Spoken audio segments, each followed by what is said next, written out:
teachings of Islam regarding killing. If killing is strictly prohibited in Islam, why don't the Muslim spiritual leaders openly criticize and unitedly fight the killings going on in the name of jihad? How can Muslims allow Islam to be misused and misquoted by a few of those Muslims who are maligning the name of the entire community in the entire world? Sister asked a very good question. She said that she was impressed with the teaching of Islam, that Islam is against killing innocent human beings. But how come all the Muslim leaders don't get together and condemn the killing that is going on in the name of jihad? And just because of few black sheep, Islam is being maligned. Sister, for the detailed answer, you should listen to my last talk in the last conference, 1 year back in November 2008, my final speech of the second International Peace Conference was Media and Islam, War or Peace. The main thing to blame, it is the media. It is the media which picks up black sheep of the community and they portray as though they're exemplary Muslims. It is the media. So what you see in the media is not what's exactly happening. Quran clearly mentions in Surah Maida, chapter number 5, verse number 32, that if anyone kills any other human being, whether it be a Muslim or non-Muslim, unless it be for murder or for spreading corruption in the land, it is as though he has killed the whole of humanity. And if anyone saves any human being, it is as though he has saved the whole of humankind. So killing any innocent human being is a sin in Islam. Not only is it a sin, it is as though you have killed the whole of humanity. So anyone killing, you find cases taking place, going on the street and a bomb blast takes place, etc. Killing innocent human being is totally prohibited. It's clear cut. And when I went to USA, I went to UK, we have Muslim organizations condemning what bomb blast took place in the tube station in London. We condemn it.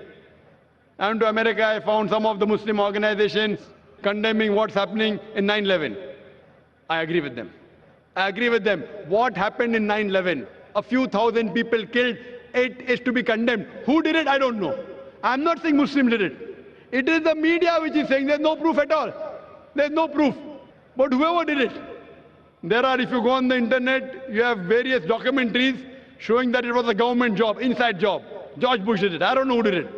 Whoever did it, killing thousands of innocent human beings in 9/11, in the Twin Tower bombing, is to be condemned. More than 50 people killed in the tube bombing in London is to be condemned. More than 100 people killed in Bombay in July, a couple of years back, in the train bombing in Bombay is to be condemned. But don't put a full stop. Simultaneously, I also condemn the thousands of people killed in Afghanistan, the thousands of people killed in Iraq, the thousands of people killed in Palestine. I call this white-collar terrorism. You know what they are doing? They are giving missiles. They are sending bombs. There in Palestine, they are fighting with stones. And they are called as terrorists. America is sending bomber Patriot missiles. They are sending cluster bombs. Cluster bomb, when it falls, it breaks up into many bombs and kills thousands of Afghanis. For what? It is a coward act. Therefore, I said in my last lecture, the biggest terrorist in the past couple of decades, it is George Bush. Number one. There is no one who has killed as many people as George Bush has killed. And now he's no longer there. In Iraq, he has put a sanction on medicine and 500,000 children were killed in Iraq because of George Bush. We know very well, even if I agree that one person was hiding there, there is no proof that Bin Laden did it. Even if he did it, imagine for one man, you're killing thousands of people. It is absurd. What we find, it is the media which is portraying. Media which is portraying that Muslims are doing this. I do know there are black sheep, sister. There are black sheep in a community. There are black sheep in every community. Indian media talks about Kashmir. How often do they talk about Assam? Naxalite, the Maoist. You know the biggest threat to India are the Maoists. What are they doing? They are bombarding the police stations. They are killing the police. The maximum killing that has been done in India by the Maoists, by the communists, the LTT, Hindus. Who calls them Hindu terrorists? You go to Assam, the Christian terrorist. When the Hindus do it, you call it LTTE, Liberation Tamil Tigers, LM.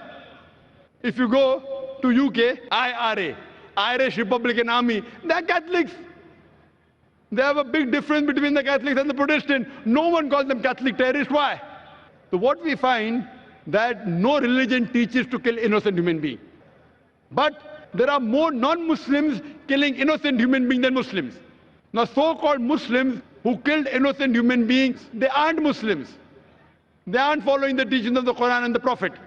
But what the media does, media picks up these black sheep and they portray as though they're exemplary Muslims. So the media has to blame, number one. Media. The media can change black into white, day into night, hero into villain, villain into a hero.